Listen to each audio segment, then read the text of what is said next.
રવિવારની સરસ મજાની સવારે ઊંઘને મૂકી અને ઊંઘની સાથે સાથે વોટ્સઅપ, ઇન્સ્ટા અને ફેસબુકને મૂકી અને માત્ર બુક પકડવા માટે આપણે સૌ અહીંયા એકત્રિત થયા છીએ. એક વખત જોરદાર તાળીઓ આપ સૌના માટે પડવી જોઈએ. સાથે જ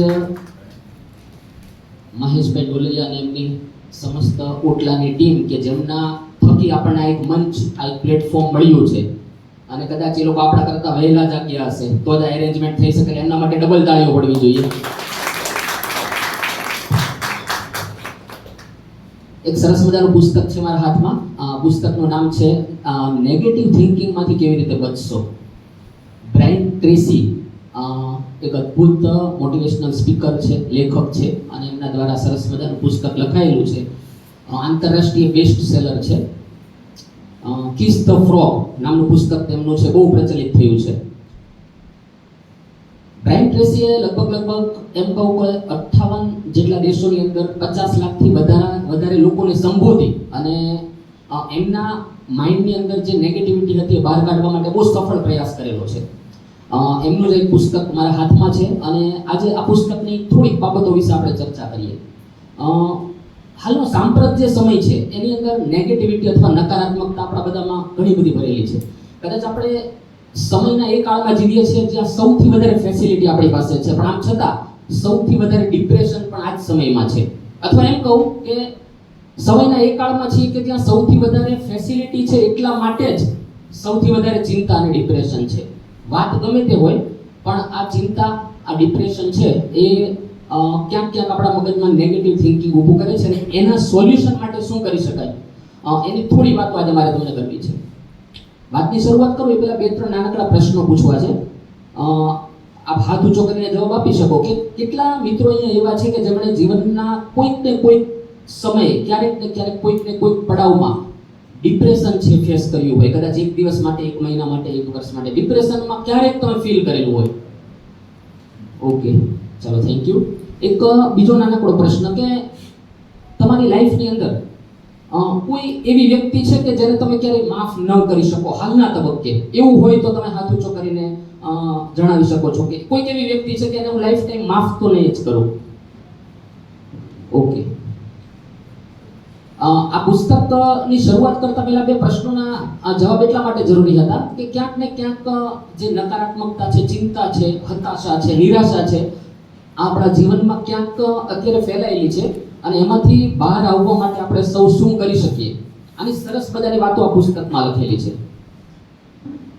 પુસ્તકની અંદર એક સરસ મેસેજ જે પુસ્તકના ફ્રન્ટ પેજ ઉપર આપેલો છે કે જેમાં એક હાથ એક કાગળનો નકામો ડૂચો છે, કટકો છે, એને ડસ્ટબિનમાં નાખી રહ્યો છે. મિત્રો, નાનકડું બાળક પોતાનું હોમવર્ક કરી રહ્યું હોય ને ક્યાંક ભૂલ પડે, ક્યાંક કંઈક અક્ષર ખરાબ થઈ જાય તો ગુસ્સામાં આવી અને કાગળનો ડૂચો છે ફાડી અને એનો ડૂચો વાળીને ડસ્ટબિનમાં ફેંકી દેતો હોય. શું આપણે આપણી નકારાત્મકતા અને નેગેટિવિટી સાથે જો આવું જ કરી શકીએ, એને ફાડીને જો ફેંકી દઈએ તો આ ધી બેસ્ટ કામ કહેવાય. પણ વાસ્તવમાં આપણે એવું કરતા નથી. આપણે શું કરીએ છીએ, જે કંઈ આપણા મનમાં ક્યાંક કોઈક નેગેટિવિટી છે ને એનું બીજ જે છે એ બીજને પકડી રાખીએ. એ પકડી અને એની અંદર વારંવાર વિચારનું પાણી એને પાતા રહીએ. ક્યાંક મિત્રો, ક્યાંક રિલેટિવ જ્યારે આવે ને ત્યારે એ વાત આપણે એની સાથે શેર કરીએ. એટલે મિત્રોને, રિલેટિવને સમાજનું કામ છે એની અંદર ખાતર આપવાનું. એને ખાતર પણ મળી જાય છે, આખા સમાજમાંથી એને હવા મળે છે અને થાય છે એવું કે બીજ છે થોડા સમય પછી એક બાવળના ઝાડની જેમ વિરાટ સ્વરૂપ ધારણ કરી લે છે. આ કાંટાળું ઝાડ, એના કાંટા પછી આપણને પોતાને ખૂંચે છે, પણ બાવળને બીજમાંથી વૃક્ષ રૂપે પરિવર્તન કરવાનું જે કામ છે આપણે જાતે પોતે કર્યું હતું. એટલે મહત્વની વસ્તુ, પહેલો મુદ્દો એ છે કે જ્યારે પણ કોઈ નકારાત્મકતા આપણા માઇન્ડમાં ઊભી થાય તો એ નકારાત્મકતાથી આપણે દૂર થઈએ. એક લેડી, એક સ્ત્રી હતી, એ બસ માટે વેઇટ કરી રહી હતી અને જેવી બસ આવી એટલે બસમાં ચડી એના હાથમાં એક વજનદાર ભારે બેગ હતું. એ બેગ લઈ અને જેવી ઉપર મૂકવા ગઈ એટલે આગળ ફ્રન્ટ પર જે પહેલી સીટ પર જે એક પુરુષ બેઠેલો હતો એના માથાના ભાગે એ બેગ છે જોરદાર વાગી, ભૂલથી જ વાગી ગઈ. એ બેનને પણ ઘણો અફસોસ થયો. પણ પેલા ભાઈ છે ને કોઈ રિએક્ટ નહોતું કર્યું. એને કોઈ રિએક્ટ વગર ભાઈ શાંતિથી બેઠા રહ્યા. પેલી લેડી છે એને થયું કે આ ભાઈ ખરેખર રિએક્ટ કરવું જોઈએ. જો હું એની જગ્યાએ હોઉં તો મેં તો ઘણું બધું સંભળાવી દીધું હોય, પણ આ ભાઈ કંઈ રિએક્ટ કર્યું એટલે એ બેન છે મનોમન 5-10 મિનિટ સુધી વિચારતા રહ્યા. પછી બેને ભાઈને પૂછી લીધું કે ભાઈ તમને આ બેગ આટલું બધું જોરથી વાગ્યું, તમે કઈ રિએક્ટ કર્યું નહીં? એટલે ભાઈએ કીધું કે આટલી નાની એવી વાતમાં અસ્વસ્થ થવાની કોઈ જરૂર છે નહીં. આપણી મુસાફરી છે કોઈ ટૂંકી છે અને હું આગળના સ્ટોપ પર ઉતરી જવાનો છું, કદાચ તમે એના નેક્સ્ટ સ્ટોપ પર ઉતરી જશો. આ નાનકડો મેસેજ બહુ જબરજસ્ત સંદેશ આપે છે આપણને કે આપણે બધા એક એવી બસમાં બેઠા છીએ કે જ્યાં ગમે ત્યારે આપણી ટિકિટ છે પૂરી થઈ જશે ને આપણે બધાએ ઉતરી જવાનું છે. તો પછી કોઈક નાની એવી બાબતને લઈ અને એટલું બધું ડિપ્રેશન, એટલી બધી ચિંતાઓ. અને એક વાત હું ચોક્કસપણે અનુભવ આધારે કહી શકું કે જે ડિપ્રેશન, જે ચિંતાઓ આપણે આજની તારીખમાં અનુભવીએ છીએ ને, આજથી 10, 20 કે 25 વર્ષ પછી એ બાબત પર આપણે હસી શકીએ છીએ. આપણે સૌ હસી શકીએ છીએ કે આટલી નાની બાબતમાં મેં આટલી બધી રાતો જાગી કે જે વાતમાં જ મુદ્દો કંઈ નહોતો. કારણ કે મૂળભૂત વસ્તુ એ છે મિત્રો કે જે થવાનું છે નિશ્ચિત છે.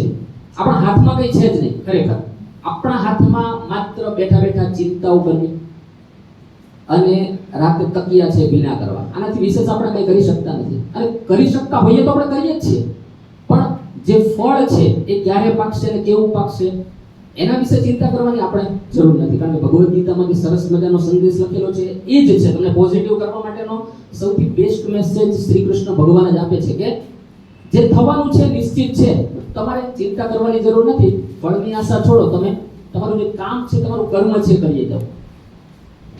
દોસ્તો, વર્તમાનમાં જીવવું આ સૌથી વધારે જરૂરી છે. સામાન્ય રીતે શું થતું હોય કે ભૂતકાળ અને ભવિષ્યકાળ નદીના એવા બે છેડા છે કે જેની ઉપર આપણે ક્યારેય પહોંચી શકતા જ નથી. ભૂતકાળને જોશું તો ભૂતકાળમાં ફેરવવાની ક્ષમતા આપણા કોઈમાં છે નહીં, અને ભવિષ્ય છે એમાં શું થવાનું છે એના વિશે કોઈ ભવિષ્યવાણી કરી શકતું નથી. તો વાસ્તવમાં તો આપણે વર્તમાનમાં જીવવાનું છે, પણ આપણે કરીએ છીએ શું? ભૂતકાળમાં જે બની ગઈ છે ઘટનાઓ આપણા મનમાં રાખીએ અને ભવિષ્યને લઈને જે આપણા એક્સપેક્ટેશન છે કે આમ થશે, આવું થશે, આવું બનશે તો હું શું કરીશ, આના માટે હું શું પગલાં લઈશ, આવી બધી વસ્તુઓ આપણે સતત વિચારતા હોઈએ. એક અભ્યાસ, એક સર્વે એવું કહે છે કે કોઈ પણ એક એવરેજ વ્યક્તિએ ધારેલી કોઈ પણ ચિંતા 91% કેસમાં સાચી પડતી નથી. 91% કેસમાં તમે ધારેલું કંઈ સાચું હોતું નથી, માત્ર 9% કેસમાં સાચું પડે છે. તો આપણે વિચાર કરીએ કે 91% 100 વિચારો આપણા છે, એમાંથી 91 વિચારો, 91 ચિંતાઓ એવી છે કે જે સાચી પડવાની જ નથી. તો એને કારણે આપણે કેટલો બધો સ્ટ્રેસ લઈએ છીએ માઇન્ડ ઉપર, કેટલી બધી રાતો જાગીએ છીએ. તો ખરેખર વસ્તુ એ છે કે જે થવાનું છે નિશ્ચિત છે. કદાચ 9% કેસમાં એ ઘટના, એ પરિસ્થિતિ, એ સંજોગો બની પણ જાય તો એનાથી આપણે આગળ પણ કંઈ નહોતા કરી શકવાના, આજે પણ નથી કરી શકવાના. સૌથી મહત્વનું અને અગત્યની વાત એ છે કે આપણે જે પરિસ્થિતિ છે એને એક્સેપ્ટ કરતા થઈએ, એનો સહજ રીતે સ્વીકાર કરીએ કે જે થવાનું છે નિશ્ચિત છે. અને આપણું જે માઇન્ડ સેટઅપ છે, આપણું પોતાનું જે વ્યક્તિત્વ છે એને સ્ટ્રોંગ બનાવીએ. આ સરસ મજાની વાત આમાં લખેલી છે. દોસ્તો, સામાન્ય રીતે કેવું હોય, આપણે જ્યારે સ્ટ્રેસમાં હોઈએ, આપણને ક્યાંક નેગેટિવ થિંકિંગ આવતી હોય અથવા કોઈક વ્યક્તિ પ્રત્યે કંઈક અણગમો હોય.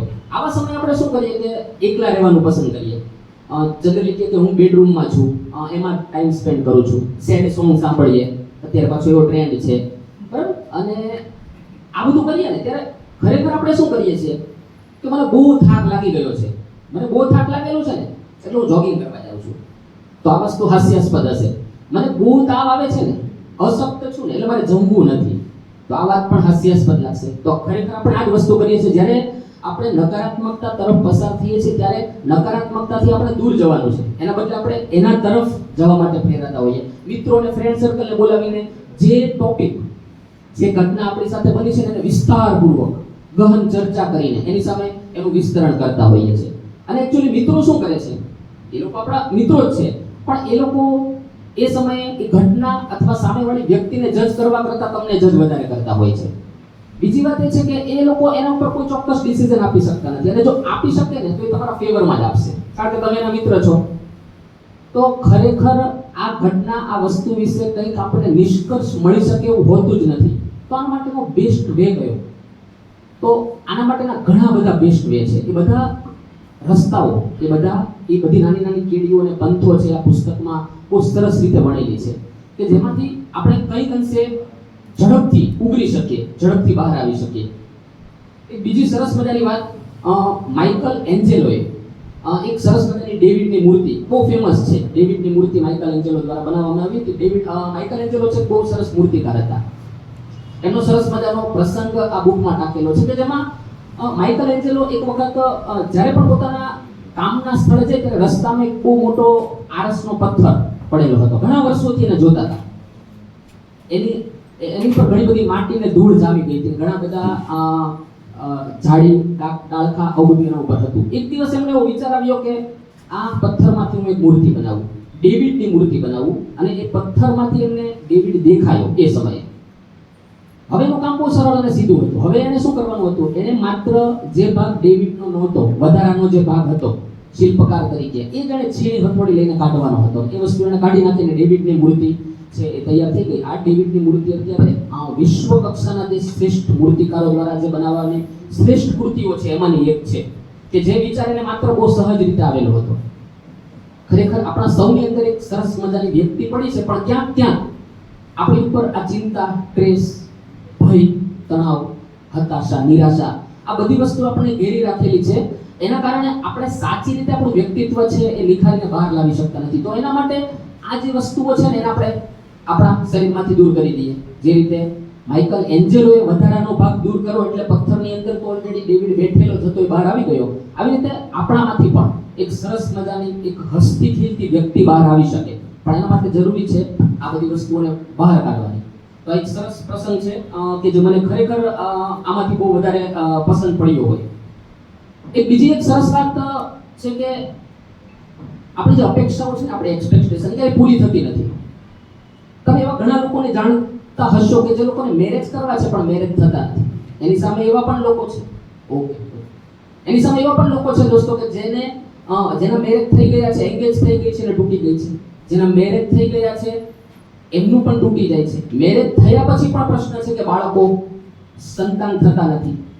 સંતાન થાય તોય પ્રશ્ન છે કે દીકરી છે. દીકરી થયા પછી પણ પ્રશ્ન છે કે ભાઈ દીકરો જોઈએ છે. એટલે આ જે પ્રશ્નો અથવા આપણા જે વિચારો છે એનો ક્યારેય અંત આવતો નથી. આપણી અપેક્ષાઓ છે ક્યારેય પૂરી થતી નથી. એટલે મહત્વની વસ્તુ છે કે બીજા લોકો પ્રત્યે એક્સપેક્ટેશન ઘટાડી અને આપણે જે મૂળભૂત વસ્તુ છે ને એના તરફ જઈએ. એક નાનકડી એવી વાત સાથે મારું બુક રિવ્યુ છે પૂરી કરું છું કે એકચ્યુઅલી કેવું થાય છે કે આપણે જૂની વાત આપણે યાદ આવે કે ક્યાંક એક ડોસીમાં છે એ સોય શોધી રહ્યા હતા અને એ એવી જગ્યાએ શોધી રહ્યા હતા કે જ્યાં અજવાળું હતું. ખરેખર એની સોય છે અંધારામાં ખોવાઈ હતી. ત્યારે આપણે એને એવું કહેલું કે ખરેખર તમારે અજવાળામાં શોધવું જોઈએ. પણ સુખની બાબત આનાથી ઉલટી છે. સુખ છે એ જ્યાં ખોવાયું હશે ને ત્યાં ક્યારેય નહીં મળે. આપણે એકચ્યુઅલી ત્યાં શોધવા માટે પ્રયત્ન કરીએ છીએ. એ વ્યક્તિમાં સુખ શોધવા પ્રયત્ન કરીએ છીએ. એ વ્યક્તિને ફરી પાછો આપણી લાઈફમાં લાવવા માટે પ્રયત્ન કરીએ છીએ. પણ જો ખરેખર સુખ જ્યાં ખોવાયું છે ત્યાં મળી શકતું હોય તો સુખ ખોવાય જ નહીં. ખરેખર વાસ્તવિકતા એ છે કે સુખને એની કરતા નવી જગ્યાએ, કોઈ નવી પરિસ્થિતિમાં, નવી વ્યક્તિ, નવા સંજોગો, નવા અનુભવોમાં શોધવા માટે આપણે પ્રયત્ન કરવો જોઈએ. કારણ અને આમાં સુખ એવી વસ્તુ છે કે જે આમ અનાયાસે અને આપણા ધાર્યા બહાર જ આપણને મળી જતી હોય. તો આવી સરસ મજાની વાતો આ પુસ્તકમાંથી આપણને મળી રહેશે. હું બહુ વિશ્વાસ સાથે કહી શકું છું કે તમે અત્યારે આ પુસ્તક વાંચો કે ન વાંચો, પણ જીવનના કોઈ પણ પરિપ્રેક્ષ્યમાં જ્યારે તમને ક્યાંક નેગેટિવ ફીલ થતું હોય, નકારાત્મકતા આવતી હોય અથવા ડિપ્રેશન હોય, તો 100% પુસ્તક છે એ તમારા માટે એક આશીર્વાદ સાબિત થશે. Okay, thank you.